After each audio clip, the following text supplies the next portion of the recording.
overtime versus working on weekend? None. Both. Depends. Depends on the deadline, right? Yes, exactly. Yeah. Well, I would rather do overtime than weekend. Yes, weekend is the family time usually for me. And what you do in your free time?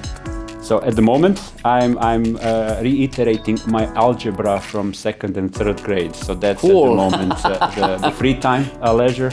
What I would wish to do in free time, what I would wish to do, maybe, movies. I love watching movies with my kids especially. So I especially like watching movies that I liked when I was young, and I try to convince them these are the best movies ever.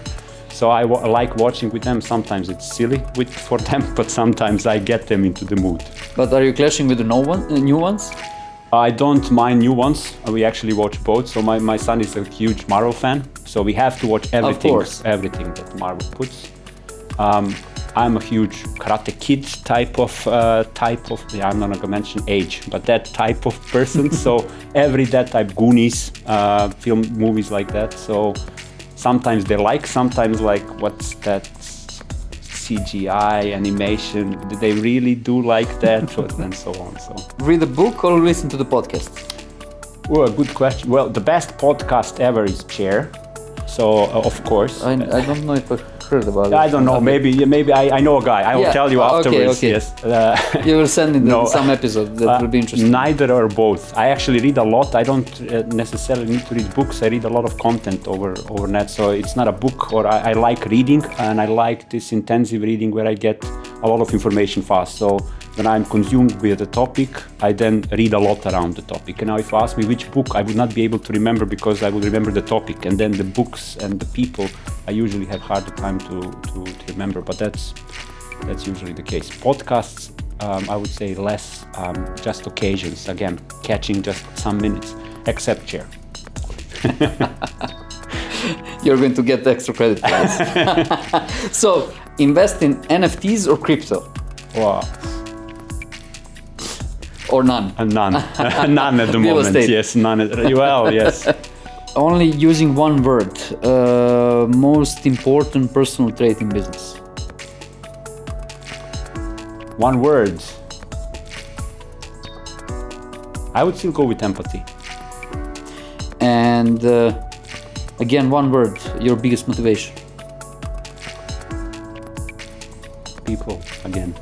I can't go away from that. Yes, sorry.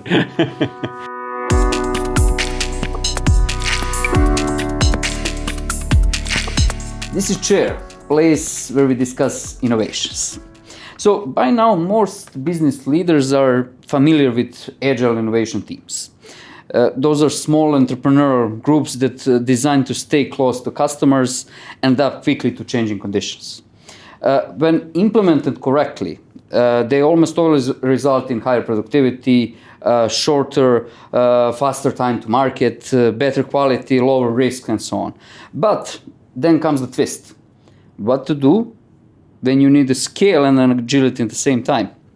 To help us with this conundrum, my guest today is Aleksandar Marjanovic, CEO of Global Delivery Centers and partner at Zühlke Group. So, welcome to Chair. Good to be here. At the beginning, agility is the topic that we are going to tackle today. Yes. And it's a key for a success in large organizations. What is the most important thing to do to be agile on a large scale? If I would be able to answer this question fast, probably I would be writing a book now, So in this, maybe it will come from this question. Maybe you just started an idea. Interesting point. Firstly, agility is now a buzzword, or has been a buzzword now for some time, decades, right? So, yes, couple of decades. Yeah, decades, right? And if you look at it, it was always the case that companies and people try to achieve agility. What changed now? I really thought about what changed now, and compared to the past, it's the level of information that you are exposed to that changed. So the speed of information and the speed of information that you get back based on your actions, these loops are getting shorter and shorter. So actual thing that the companies, in my experience, are trying to resolve. It's how do we move and then really iterate very fast on the move that we have made. And this is where the agility in the large organizations pays into. And I know you discussed in some of your previous sessions about the agility inside in the sense of entrepreneurship and the startup culture. I would say the agility really starts from the leadership mindset, and it is ingrained in the way how decisions are made and how they are followed up. Well, you need to create environment where agility is actually embodied in this. However, I just have to mention this because this is usually something where we discuss. There is a difference between agility and chaos. So agility has a framework. Doesn't matter, you can select many frameworks, but there is a structure around it. Chaos usually does not have a structure. So there is a difference in those two. So you mentioned the frameworks. Can you give me some examples and pros and cons of them? I'm talking about, of course, agility and scale. So, yeah. So example, a safe scale agile framework is actually a bunch of, let's say, things that are having a lot of principles inside, and usually can be applied for large organizations. And in the experience that I have had or we have had as a company, a lot of large organizations go in trying to implement SAFe in this regard. There is also less. There are other frameworks as well. However, if you boil it down, the basic Scrum principles or basic Agile principles they're always the same, right? It always boils down to fast feedback cycles, iterative thinking, and having really oriented, and that's maybe the biggest change that people sometimes, in my opinion, again, misuse. It has to be value oriented. So you have to be oriented towards the business value that you generate. And then the question is, where does the business value actually start and where does it stop, and who actually owns this? And this is where it usually breaks in the large organizations. And when you're implementing, what are the biggest challenges? Mindset, firstly. We don't think in agile terms. Maybe we want to behave like that, but as humans, we are not taught. I mean, how long did you go to your primary school? Would you say it was agile, that you will come 1 week not. And then in an iteration or two, the teacher will tell you what you will learn in 2 weeks, and then you will have a recap? This doesn't work like that. Our program and our mindset and the way how, and this is not our environment here. This is, I think, the overall environment worldwide, right? So we are not taught to think, and I think this is honestly biggest opportunity for us as humans, if I have to say, in our schooling systems, if we are able to actually teach the kids at younger time to think in these terms, to think really in the way of having a flexible mindset, adaptive mindset, but thinking in very fast iterations and learning in fast iterations. And if you really think about the agile, what agile embodies is the learning. So the mindset that you go, you try something out, you make a mistake, and very importantly, you admit the mistake, you learn on the mistake, and then move forward. It's not so easy, because sometimes you have to have an environment where the mistakes are actually embodied in the learning process and not punished. And it's okay yes, to exactly. And that's not an easy, if you go and implement this in a large organization, there is politics, there is always politics. The larger organization, the bigger the politics. This is not anything wrong. These are, again, human behavior, natural behavior. Then you have a lot of old type of systems that have been living, and they have, let's say, the mind of their own in the concept. And these things to break in order to get to the agile mindset, this takes time. I love this idea of agile in schools. I know that your father. So, yes. Do you have some ideas? Did you heard that is it tried to be implemented somewhere? Or? I know that there are. I will not talk about Serbia. I don't have their information about the agility in schools. I know, for example, for fact that there are mandatory courses that go into direction like. I think it's how to translate it in English, like project activities. So kids get a project that they need to do on their own. I think, and at the moment it works. And so at least in the primary school where my kids go, it works in the sense that they get a task. They have a, let's say, 3 months or 2 months, whatever, some period. And 4 they sprints. do it individual. Yeah, that would be 4 sprints. That would be different. That was my point. So they do it individually. How, in my opinion, how I would actually do it, I would do it in teams. Yeah. I think I would give them the task. Doesn't matter how old they are, 2 or 3 or 4 of them, give them a task to do and do it really that they present something after a week or 2, whatever the sprints are. So make them think in this and make them make a mistake. This is completely fine. Do not punish them. Reward them for making these mistakes in front of everybody else. Everybody else understands this. And yes, it is good they get an accomplishment in the end when they do this task anyway today. This is all good. But I really think I think this is good for their behavior, it is good for learning, and it is good as a mental note for future, because this is how the life would be when they start living. Because it's agile and all the principles are getting deep in Yes. many industries. Yes. And it's interesting that it have been in some industries for a long time, even for the decades, but Yes. we never see it that way. We never saw that way. But when software development started, Yes. and thing starts took boom. Took a boom, yes, yes, agreed. But there are industries where I honestly, looking at Agile, how would you see Agile in, let's say, a law school? How would lawyers be more agile in this? How would laws change in an agile way? I have no idea, honestly. I don't know how to, and I'm not saying it's not possible. I'm just saying I can understand why they have very firm principles in the way how they do things, and why law requires a certain amount of time to be passed, and so on. So I assume that many industries will adapt, but some will do faster and some will do let's say slower. The fact that in software you are able to change things very fast enables the agility in the essence. And I'm not saying the other industries this is not possible. I'm just saying it takes more time for them to develop this also fast types of cycle where they're able to adapt. Building a house in an agile way, it is possible, but you can't move a room between the floors that easily. So tell me, as in service business, how hard is to work with the big clients that are not used to this kind of setup? Yeah, well, as a service provider, it's always easy to work with clients. I have to say that. So, but now let me provide more information. Please explain to me. Yeah. I think there are always difficulties in the large organizations, far more than in the smaller ones. Doesn't matter how agile the organizations are or how agile they would like to be. Some are more in traditional business, so therefore their cycles are not always evolving in the cycles where we would think as iterative. I give you as an example here.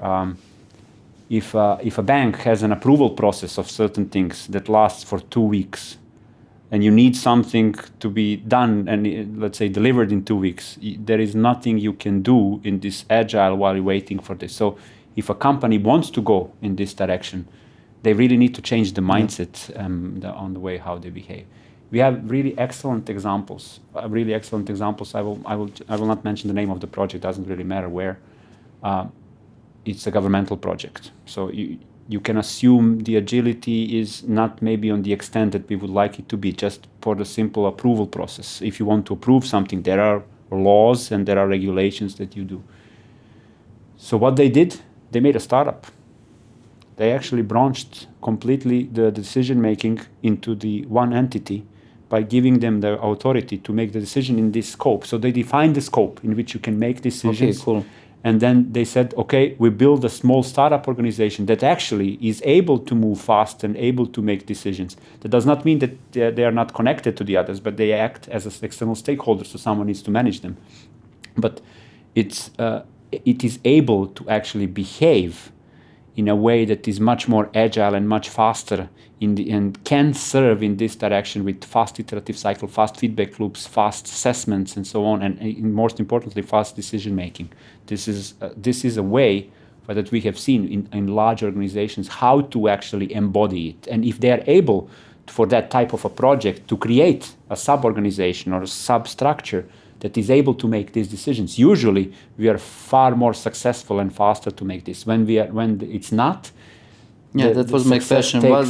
What you need to do when you don't have that kind of setup? Yes, so it's not easy, to be very honest. You basically build a bridge between agile and non-agile worlds, and this is never ideal. And usually what happens, there is a gap between. Yes, chasm, right? Yes, exactly. And it always ends up with a lot of communication.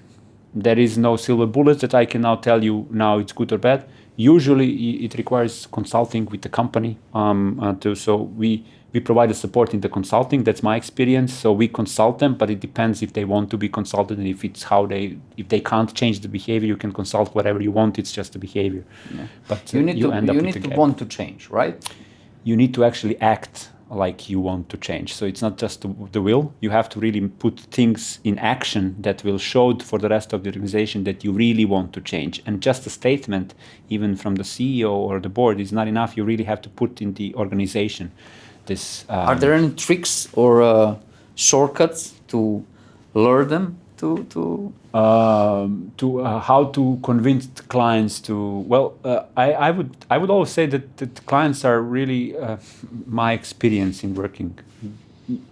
Of course, they always make decisions based on the let's say conscious and reason and business value, right? That's the whole point. And in the end, when they put it, they have to look at how do their clients actually react. If their clients are not agile, it's hard for them to adapt the process. So the business value is not internal. The business value for a business is always external. It's always with the clients. So the way how they address the clients and how they're able to address the clients dictates how they behave. That's the behavior that is very hard to change. Of course, it's possible, but it requires time.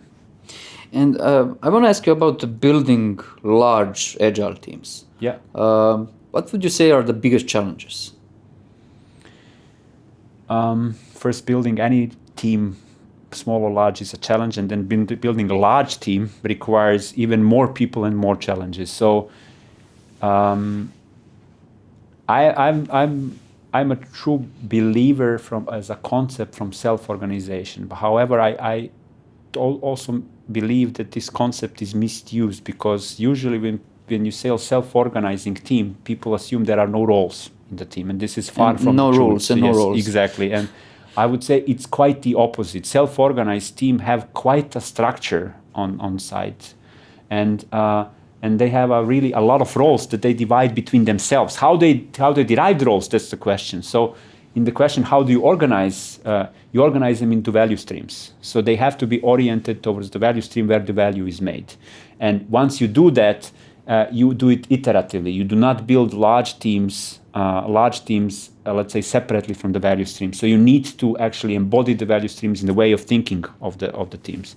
And you need to put structure around this. And this structure has to be, I'm going to use the wrong word, rigid, but not rigid, but really precise for everybody to understand how the behavior acts. And just a simple thing, if the sprint lasts for a week or two, that's a structure. It is not something that we can say, okay, this week we will be 3 days and next week, no, we decided consciously on that. And these set of principles that you decide, I would say, these are the guiding principles that would do that. But it again have to start from a business value, have to start from where the money comes in from the clients, how it is transferred to the value for the business and the clients, and then only to start building teams around that. And is it a trick or not? But that is the only way how we saw it working. And if we put the culture in the equation? That's a very good point. It is when you build a team, how successful team would function depends only on the culture of that. How successful product will be, it depends on everything else. Yeah, you know it from your own experience. As a service provider, you always carry a culture that you embody, but you work with a client who has a culture on its own. Yeah. What we see when the cultures are matching, we see a far bigger success in delivering in understanding each other. Let's put it. When the cultures are diverging, you again build a bridge. It is always possible. You build a bridge. So, how do you build successful culture in the team? Requires a lot of leadership, a lot of, I would say, essential leadership skills across the board. So I'm not talking about the person, I'm not talking about the role, I'm really talking about the leadership embodied into several and more than several people in the team. Yeah, I'm meaning to ask you about even further how to scale culture. I think that's something that's even bigger. Yeah, that book I would definitely write if I would know how to answer. So I don't know how to answer this. I'm reading lately a lot about that, so I want to hear your opinion on it. Yeah, I have a very firm opinion on that. In my opinion, and that's maybe not only my opinion, but I share it very deeply. I don't believe in static cultures. Sometimes we refer to a culture like you have a culture and then you don't have a culture. I don't believe in that. And an example, I mean, you have a family, and today family in the beginning is always, say, partners, right? And then they have kids. Culture will change. Absolutely. Is it for worse or for better? It just evolves. So what you need to make sure is that how you live your values stays the same. So how you embody your values. You will live your values most probably will not change with the kids. So you will have integrity or you will not have integrity if that's your value, core value or not. You will have transparency or honesty or you will not have transparency and honesty.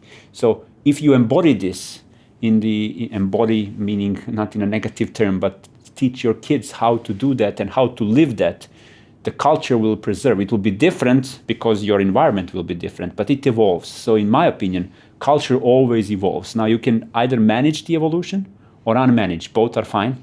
But if you manage it, you actually have much better success in preserving the values and living the values in the way how you would like it to be. Yeah, we went from our main subject, but I think it's a sorry for diverging. Yeah. No, but it's okay. You know, we started from the teams and went to the culture. Of course, it's a building blocks of the teams, especially in the agile culture. Agreed, right? Agreed. But I don't have really a great answer on how to scale successfully the culture. Again, in my opinion, I know it's a buzzword, but in Agile, the leadership of the organization plays a crucial role. In Scale Agile, even more, because it sets the principle and makes the decisions and sets the direction and sets the organization on the right path.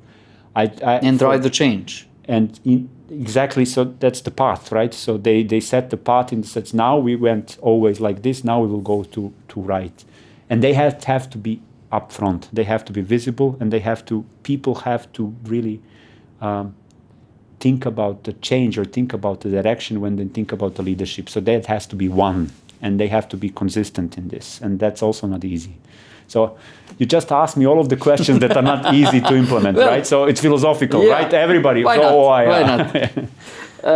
To go back to our prime subject, yes. So maybe we will come back to this again later on. But I'm sure that you have some great examples of success. Yes. Of implementing Agile on and scale. Failures. Yeah. Yes. And the huge failures, I'm sure. Yes. So can you share those two different stories? Without mentioning names. Of course. Without mentioning names. Yes, definitely.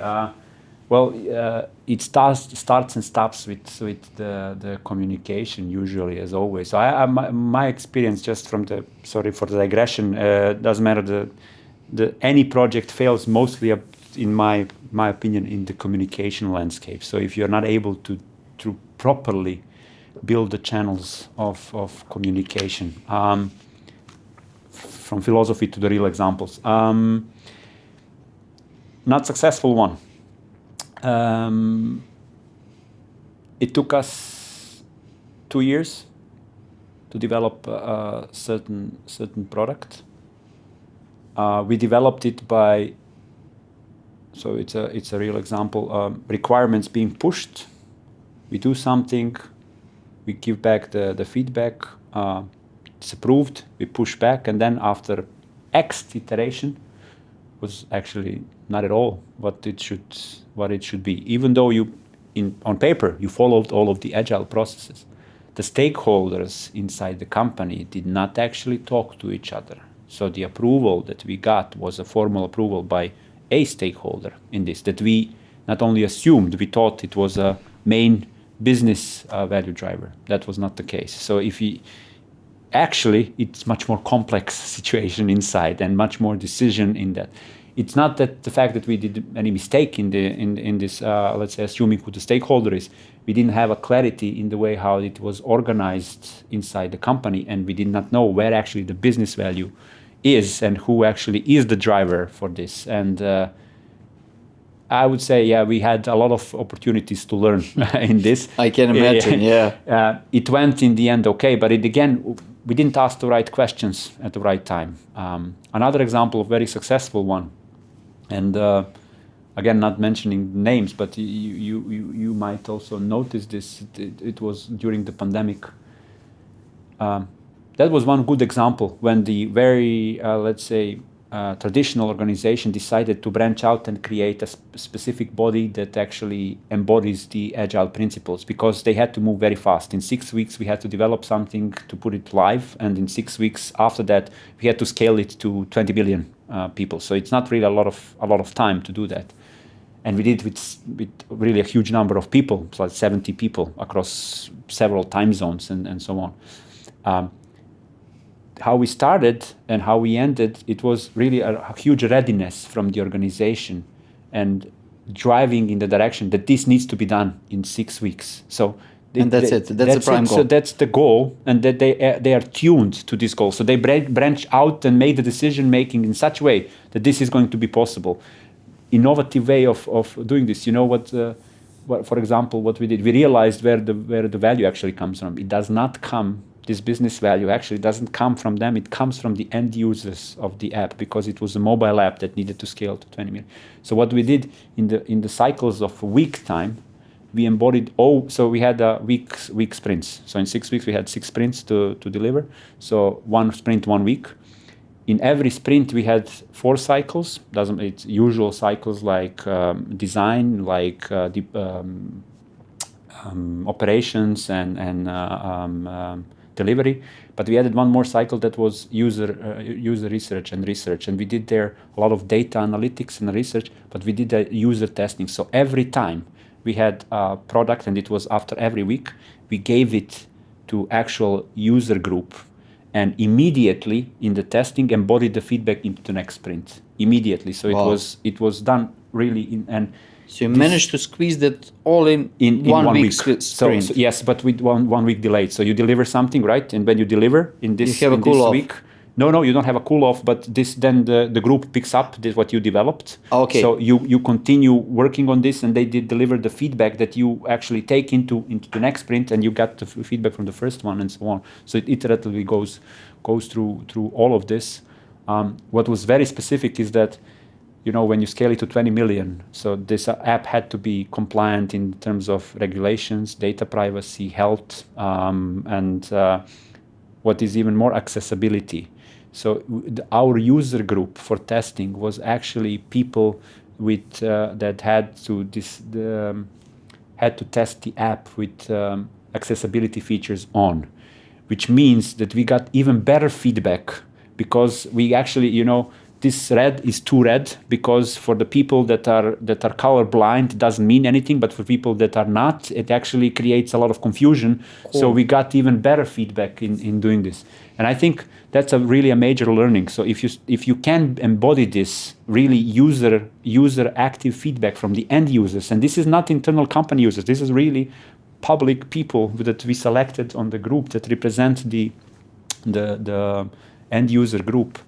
If you get them into the cycle, it really creates a lot of value. It's not possible to always do that very firmly to say, because sometimes products there is nothing to test, right? But with these mobile apps and these mobile applications, web applications and so on, I think it surely can be done. It sounds so exciting. For me, yes. I don't know for the listeners. Yes. Cool. So here in Chair, we talk about innovations. and we had Yes. this our conversation is innovation talk in a way, but I want to made parallel between innovations and agile. And is there any clashes, or is it ultimate truth that innovations equal agile approach?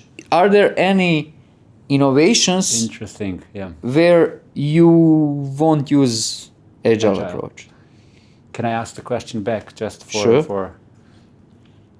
Can you name the innovation from 17th century? Or 17th, 19th? Any before let's say... Gothenburg or... Yeah, for example. Okay. I do not believe that they developed things in an agile way, or at least what we believe today is agile. So I do believe that innovation exists without agile being in a formal way defined, right? However, if you ask me, can you innovate in the modern world today without being agile? Yeah, there is always probability and possibility, so I'm not going to discuss this. Of course, there are innovation happening everywhere, but it really helps if you are agile. So let's put it like that. Are you going to be first that you made that innovation? That's the question. Yes, that's the question. So if you look at the definition of agility, so it's quick and ease, right? So it's less difficult and fast. So when you think about innovation, time to market and delivering this innovation to the amount of people really, let's say, pays a difference. The quality of the product pays a difference. The feedback from the clients pays a difference. Does it have to be agile? You don't have to call it agile, but you're using all of the principles that Agile actually uses or speaks about. Another important element is about where the innovation happens. I'm not saying that majority innovation happens in startup. I don't believe there are innovation happening in large corporates, and as well in the pandemic we have seen innovation in the way how we treat. But it's very interesting if you look at really the way how the pharma industry innovated. What they optimized is the time. What they did not optimize, or what they actually went even further, they actually engaged a lot of companies in their ecosystem to be able to build an innovative product. Why? Because these companies move in a faster cycles than they are. So they need to step out of their primary domain on how they behave. Why? Because they don't know how to behave differently, or they don't want, but actually because they are regulated to behave like that. So what they had to do, we wouldn't get probably the medicines, vaccines, and all of the other things if the regulations didn't follow in this. So you need to build the ecosystem outside of you that actually is in line with the innovation that you are trying to make. And this is a huge amount of effort. Does Agile help? Of course it helps. And is it the only way? Yeah, you can call Agile in many, you can be flexible about Agile, right? But what I can definitely tell you... Or creative about Agile, right? Creative, right. Chaos doesn't help. Yeah. Let's put it like that, yeah. Let's go back to the future. Let's try, yes. What do you think is the future of Agile at scale? I actually, two answers to this. Looking at the market and the clients, I would say that the big, I will use the word big corporates, not in a very positive manner, but very large companies, large entities, they're trying to become more agile, and they do it in different ways. Some are trying to get, let's say, mergers with the companies that are smaller. Some are trying to reinvent themselves, reorganize themselves, and so on. So I believe that there is a future for Agile at scale, and I think that the agility in the modern day companies, it's a necessity. I don't see it disappearing in any way. I see it evolving further because SAFe, for example, was not the first one to be invented. We had to invent many more and then to come up with SAFe. And I'm not saying SAFe is really the silver bullet. On the contrary, I actually am not. I don't have a favorite framework. The framework serves the purpose, and you should really look what it makes sense for you. But I truly believe that this is necessary for it. So the future is, in my opinion, very bright from the adaptation. Have we seen the last framework around this? Hardly. Yes. Aleksandar, thank you so much for this. I enjoyed it. Vice versa, thank you for having me. It was a true pleasure. And for you out there, first, subscribe, then see you next Thursday on the next Chair Talk.